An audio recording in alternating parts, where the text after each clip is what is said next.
Olá, turma, bem-vindos ao mais um encontro de astrologia. Nós estamos hoje trabalhando o assunto astrologia elementar, diferente da astrologia Rosa Cruz. Quem já está acompanhando o canal está percebendo a diferença, mas nós vamos ressaltá-la. E em nome da instituição que patrocina esse evento, a Fraternidade Rosa Cruz, com o apoio de São Pedro e Porto Ferreira, desejamos que as rosas floresçam em vossa cruz. E na vossa também. Muito obrigado. Então, no canal, o tema Astrologia Rosa Cruz é lançado, vai ao ar toda segunda-feira. E às quintas-feiras sobe o tema de hoje, que é Astrologia Elementar. Então é sempre segunda e quinta. A reunião de hoje de Astrologia Elementar é a 12ª reunião. E a partir dela nós vamos começar a falar sobre ascendente. Especificamente sobre esse ponto do mapa astral que nós chamamos de ascendente, ou casa 1. E na sequência nós vamos já começar a introduzir o tema saúde relacionado com o ascendente. Muito bem. Então, parte 1, nossa primeira reunião, assunto específico, o ascendente. Do ponto de vista da filosofia Rosa Cruz, a centelha divina, a mônada, o espírito, inicia sua descida aos mundos de matéria, aos mundos materiais, com um grau que aumenta de densidade na medida que a involução acontece. Então, involuir significa habitar corpos, veículos de densidade cada vez mais acentuada, corpos cada vez mais densos, até atingir esse estado que nós estamos hoje, onde o espírito está revestido de um corpo mineral, que é chamado de nadir da materialidade. É o ponto máximo de descida do espírito na matéria. Então, o espírito se manifesta renascendo nesses mundos. E esses mundos limitam a vida espiritual. Todo mundo material é limitado pelas circunstâncias da própria matéria que o constitui. E na medida que a densidade dessa matéria aumenta, a separatividade e o sentimento de excludência também aumenta. Então é importante lembrarmos sempre que no atual momento da nossa história espiritual, nós estamos vivendo o máximo da experiência da separatividade e da excludência. Por que isso é importante? Para que a gente se sinta único, diferenciado, particular, individualizado, sem igual.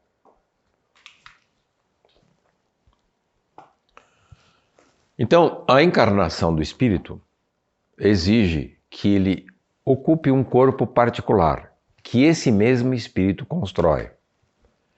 Então ele fica envolvido por um corpo, um círculo fechado, que é o círculo fechado da individualidade, que também funciona como uma fortaleza para o ego.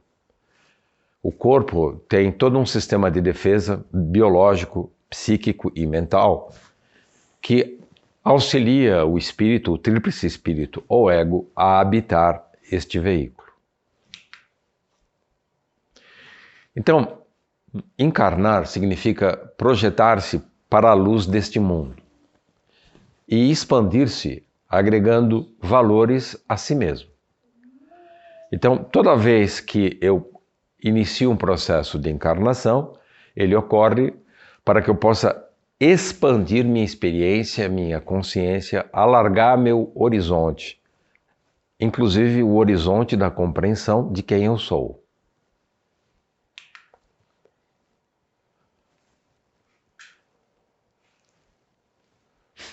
Em toda encarnação, o ego renasce motivado em busca de novas experiências. E o destino lhe proporciona um conjunto de oportunidades. Essas oportunidades estão descritas nas casas terrestres. O ascendente é a primeira casa terrestre. São 12 casas. Todas elas têm um conjunto de oportunidades que o ego, o espírito, deve aproveitar o máximo que puder.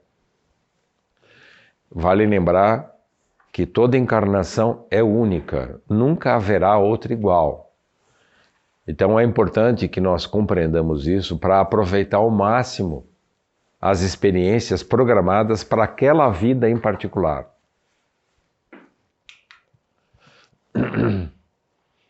Então, de um lado eu tenho a expressão pessoal e as ações que eu posso realizar sobre o mundo. Isso é um aspecto. Do outro lado, o mundo, na sua dinâmica, ele continua vivo, oferecendo experiências, oportunidades, e o ascendente vai sempre ser representado por essa flecha bivalente. Ou seja, aqui há um regime de mutualidade.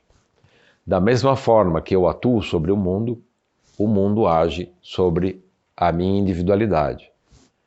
Na medida que eu otimizo esse regime de troca, eu favoreço a evolução do mundo e favoreço a minha própria evolução. Então aqui nós temos esse campo de múltiplas influências. Esse ponto de contato entre essas esferas é o ascendente. O ascendente é o ponto de contato entre o meu mundo e o mundo que está lá fora. O mundo criado dentro da minha alma e o mundo no qual eu encarno.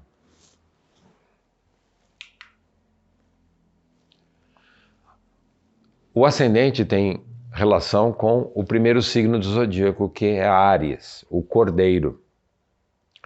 O cordeiro é cordato, cordial. Ele faz acordos, ele é dócil, ele é o coração dócil. A palavra cordeiro vem de corde, coração. Ele é manso, é delicado. Então é muito importante entender que o ascendente funciona muito melhor quando nós aprendemos as qualidades do cordeiro. Principalmente a cordialidade, a amorosidade, a docilidade. Isso favorece o fluxo com o mundo.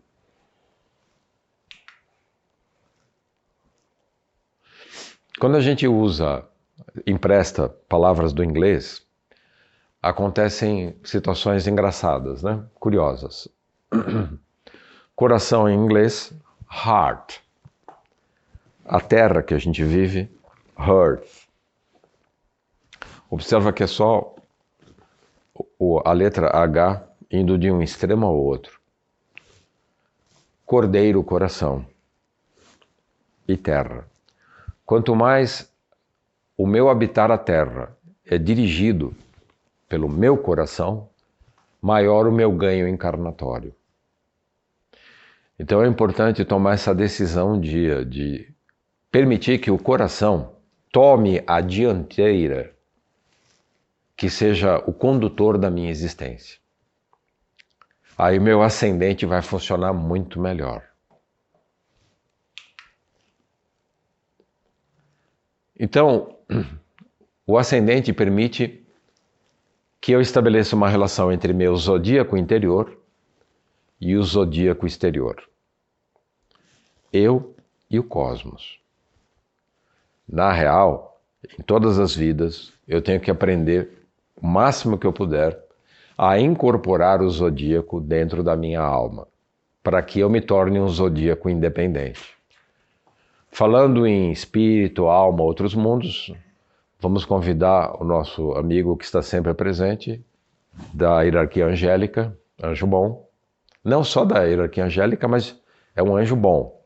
Anjo bom, como é que funciona Essa coisa, né, de você ter o mundo interior e o ascendente permitir essa interlocução com os mundos exteriores. Como é que funciona isso?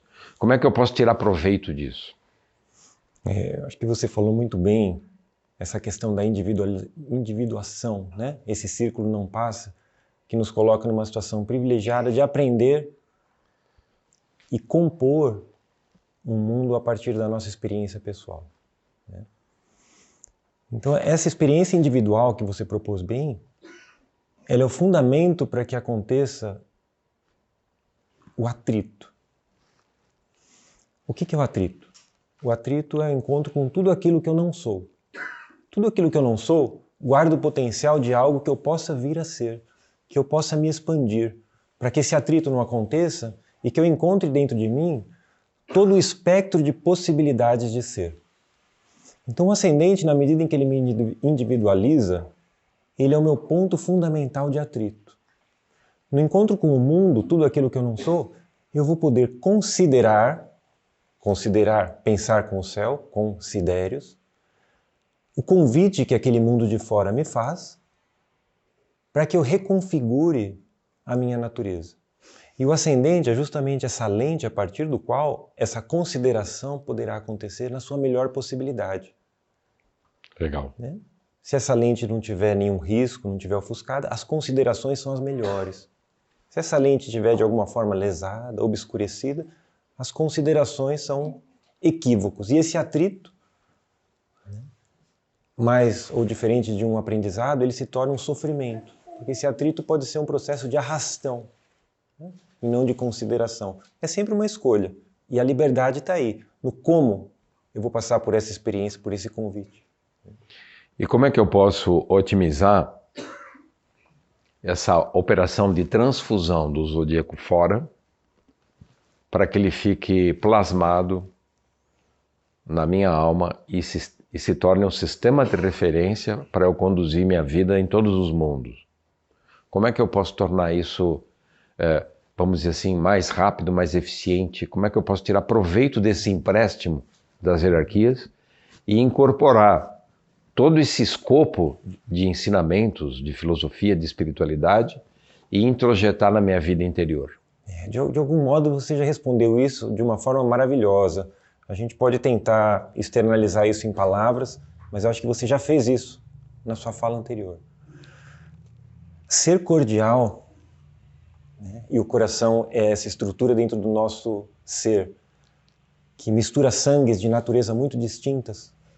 É o ponto básico para que o entendimento alcance uma realidade superior, uma vibração superior, uma qualidade superior. Porque quando eu misturo um sangue venoso com um sangue arterial, que são de naturezas e trabalhos completamente opostos, vamos dizer assim, eu me disponibilizei a melhor qualidade para que uma síntese aconteça. Quando eu tenho essa natureza sintética, quando eu tenho essa relação com aquilo que me chega de aceitação, eu já me coloquei numa situação que é a melhor situação para que um aprendizado possa acontecer, de disponibilidade, diferente daquele que tem os seus pressupostos. Veja, o coração não tem pressupostos, ele recebe o sangue arterial e o sangue venoso. Os pressupostos a gente vai encontrar numa outra esfera do nosso ser, que ainda não veio à baila aqui, que é a questão do cérebro. Mas se eu levar o meu coração à melhor possibilidade, né, o coração que permite que eu seja permeado por aquilo que eu não sei e misture com aquilo que eu sei, eu me coloquei na melhor situação para que o aprendizado aconteça. Para que numa segunda fase, esse discernimento, essa questão de hierarquizar conhecimentos, possa acontecer de uma forma interessante e não de uma forma excludente. Quando eu faço esse movimento, até aquilo que eventualmente hoje no mundo a gente encontra, essa contraposição de mal e bem, se reconfigura.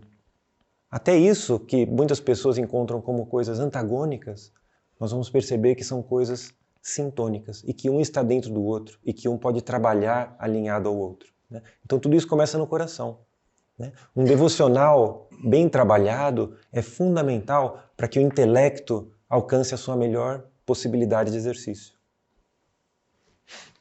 Ótimo. Obrigado. Então, nós temos que otimizar, através do ascendente, o encontro entre o meu mundo interior com tudo que acontece fora de mim. No sentido sempre agregador da importância do coração e do acordo.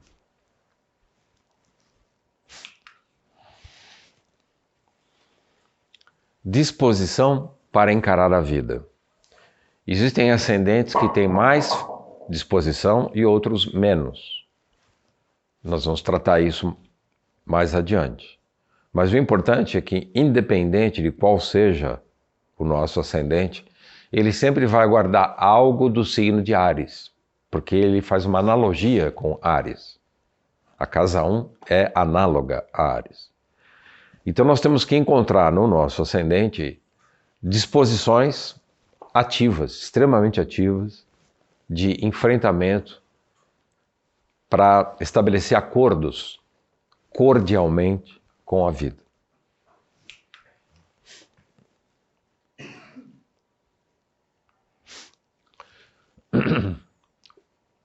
O ascendente ele funciona como uma espécie de filtro.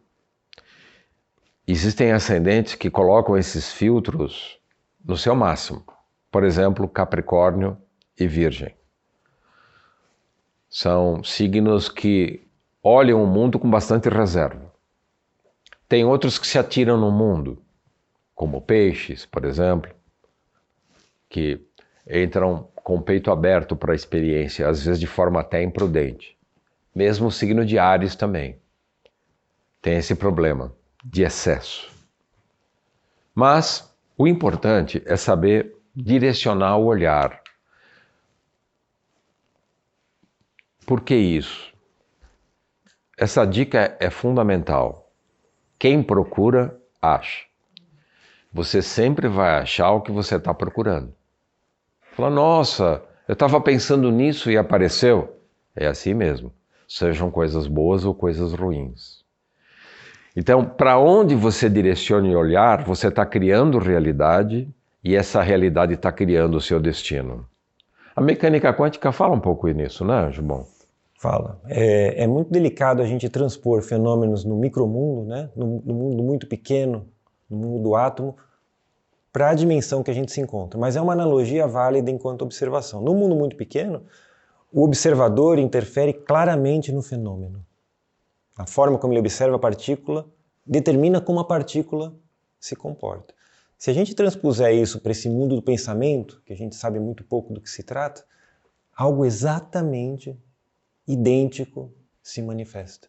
Então é muito delicado a gente saber direcionar o nosso pensamento e não se permitir, eventualmente, ser arrastado, né, por circunstâncias, por um desequilíbrio emocional que eventualmente pode levar a manifestar aquilo com que você está se relacionando em termos de pensar. Se o meu critério de realidade é o desejo, então eu direciono o olhar para aquilo que eu desejo, há um risco nisso? O risco é máximo.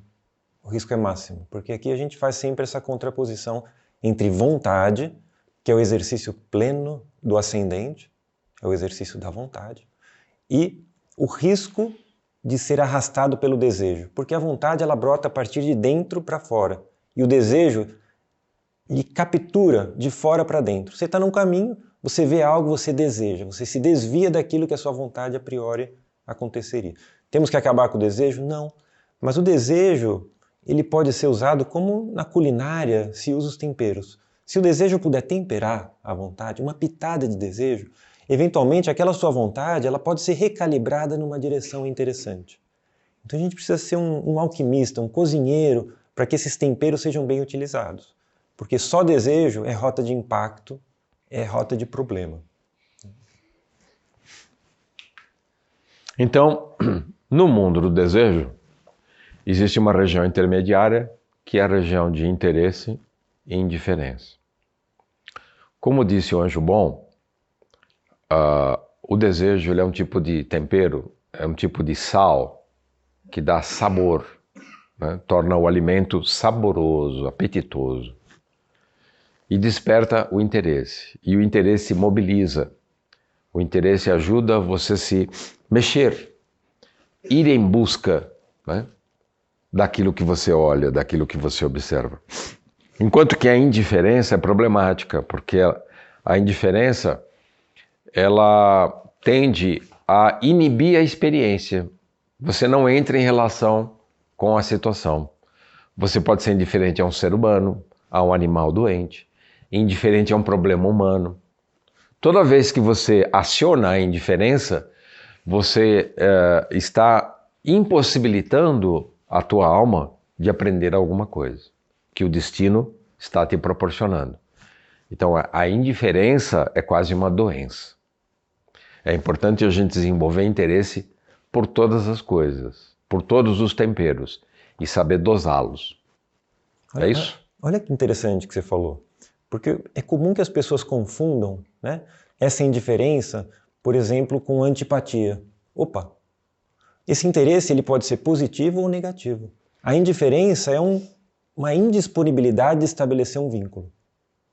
Dentro do interesse, nós vamos encontrar a simpatia, de querer vivenciar uma experiência, mas tem a antipatia também, a repulsa por aquilo, um olhar crítico, isso eu não quero. Isso também é uma forma de interesse, porque você está se permitindo ser afetado por um estado, né? Essa afetação, esse entendimento é muito fundamental, né? Então tem o positivo e o negativo. A indiferença é a ausência, é a apatia, é não querer saber daquilo. E qual é a diferença entre ter interesse e ser interesseiro? Aí a gente está entrando numa realidade onde esse ego se indisponibilizou a ser cordial. Ser interesseiro significa quando você começa a fazer contas. Então você contabiliza aquilo que vai ser interessante para você. Esse interesse já não é mais cósmico, esse interesse já não é uma participação como se trata o campo zodiacal, mas uma particularidade. Essa relação, ela pendeu completamente para o ascendente, né? É uma relação egóica ao máximo. Então, aquele círculo que você mostrou no início do ascendente, ele se torna impermeável à experiência.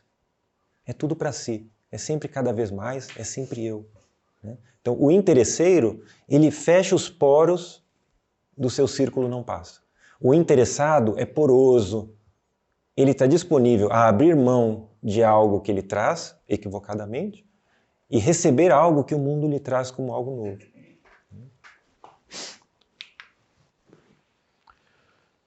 Você falou em porosidade, como você é anjo, né? Você vê todos os mundos, vai. Permeabilidade é o segredo, porosidade. Isso. Né? Ou seja, é a disposição para absorver as lições do destino. Você não rejeita. Isso. Você incorpora.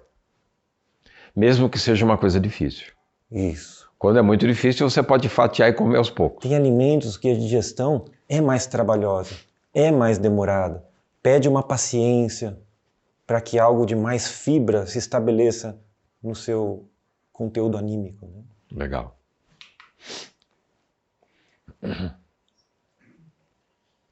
Então, como ler as experiências?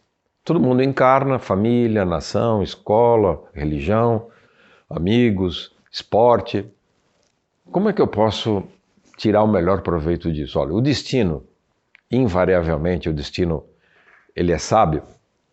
Ele coloca uma cadeia de eventos sucessiva para passar as lições importantes para aquele ego naquela encarnação, de forma que o aprendizado seja gradual. Há muita misericórdia no destino.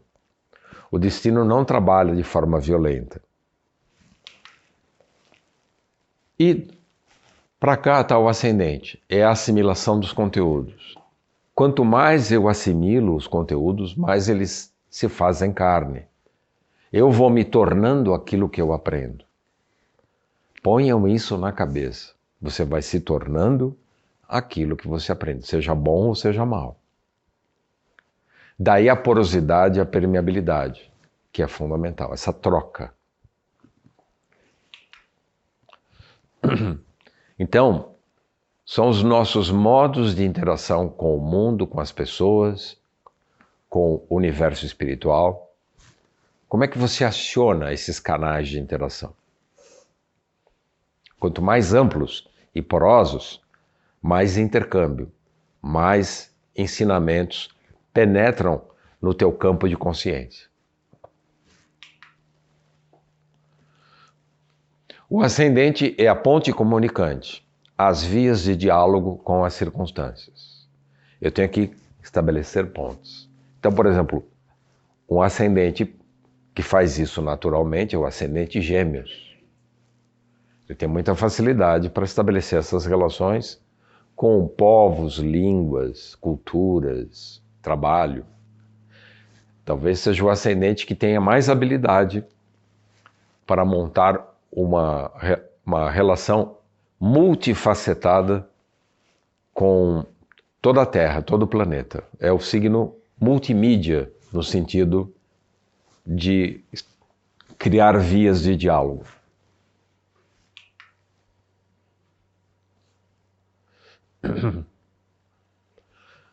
Formas de agir. Como é que eu vou agir? Como eu vou agir? Esse é o ascendente.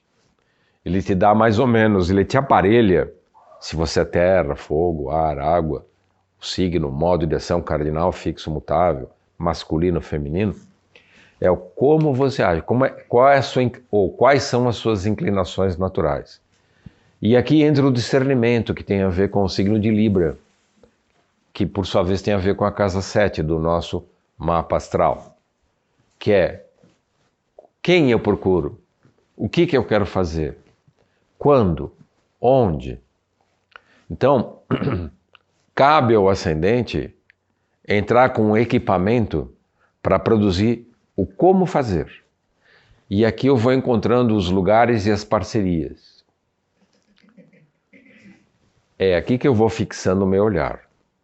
E na medida que eu fixo o meu olhar, dependendo do meu tônus vibratório, vai determinar aquilo que eu atraio. É o diapasão, a lei do diapasão.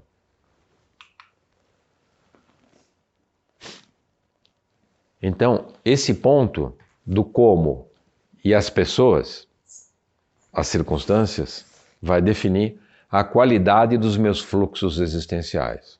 Como funciona essa qualidade do fluxo existencial? Por exemplo, uma pessoa que emperra seus fluxos. Dá um exemplo pra gente, Anjo Bom. Uma pessoa,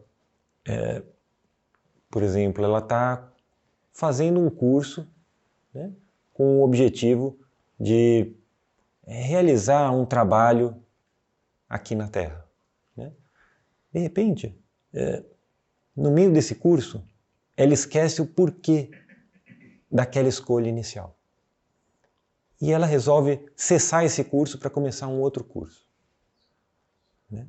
Só que existe, da mesma forma que tem uma inércia do movimento do carro, existe uma inércia do movimento das nossas escolhas. E tudo aquilo que você escolhe num determinado momento estabelece um fluxo temporal de realização. Existem forças invisíveis que compõem consigo tudo aquilo que você intencionou, um projeto.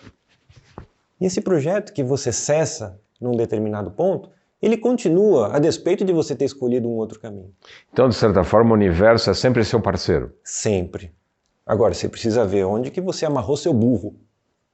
Porque se você amarra o burro num lugar e você quer levar esse burro que está amarrado para um outro lugar, você precisa concluir um processo para iniciar outro. Essa incapacidade de concluir processos, ela gera um processo de bloqueio na vida, que depois a pessoa nem sabe de onde vem a desgraça. Isso tem a ver com a má vontade? Completamente. Má vontade, indisposição e irresponsabilidade de levar as últimas consequências às suas escolhas. E tudo bem. A pessoa pode ser irresponsável, inclusive. Veja, que as pessoas irresponsáveis que se comprometem e não levam a cabo aquilo pelo que se comprometeram, elas continuam vivas. Ou seja, a vida assimila essas pessoas, elas não são aniquiladas. Então, esse equívoco vai gerar a tensão existencial a posteriori, o sofrimento existencial a posteriori, que, em última consequência, vai ensinar esse ser a escolher cada vez melhor e honrar seus compromissos na melhor possibilidade. Então, eu acho que isso é importante a gente compreender espiritualmente. Quando eu não honro um compromisso assumido, de alguma forma eu estou lesando o universo. Está. Que estava contando comigo. Exatamente. Sério, hein? Muito sério. Porque são forças invisíveis, as pessoas depois começam a achar que tem azar na vida, que as coisas acontecem e não sabem por quê, mas não olham para dentro e falam, puxa, o que eu posso ter deixado de realizar para estar passando por isso? Geralmente a pessoa reclama daquilo que está fora, né? E esse movimento interno, que a astrologia permite com muito favorecimento, é que deveria interessar a pessoa. Quanta coisa para aprender, hein, João? Pois é. Otimizando os ensinamentos dessa experiência encarnatória, dessa dimensão. Mesmo que eu não goste desse mundo, porque ele é pesado, denso, ele é um castigo para o espírito, enquanto eu estou aqui, eu tenho que fazer o melhor possível. Praticando escolhas, com o ascendente, aprendo a incorporar na arquitetura do meu eu, na minha própria constituição, a polifonia da vida, que está sempre colaborando comigo, ressoando através de todos os mundos. Nós não podemos nos subestimar. Tudo que a gente faz repercute através dos mundos. Tá claro? Que responsa, hein, Jubon? Que bonito, né? Saber que a gente conta com isso, com essa afirmação da nossa escolha. Lindo. Obrigado, Anjo Bom. Obrigado, pessoal. Obrigado. Que as rosas floresçam em vossa cruz. Na vossa também. Obrigado. Se você gostou do nosso vídeo, se inscreva no canal e ative o sininho. E compartilhe com os amigos. Que as rosas floresçam em vossa cruz. Na vossa também. Obrigado.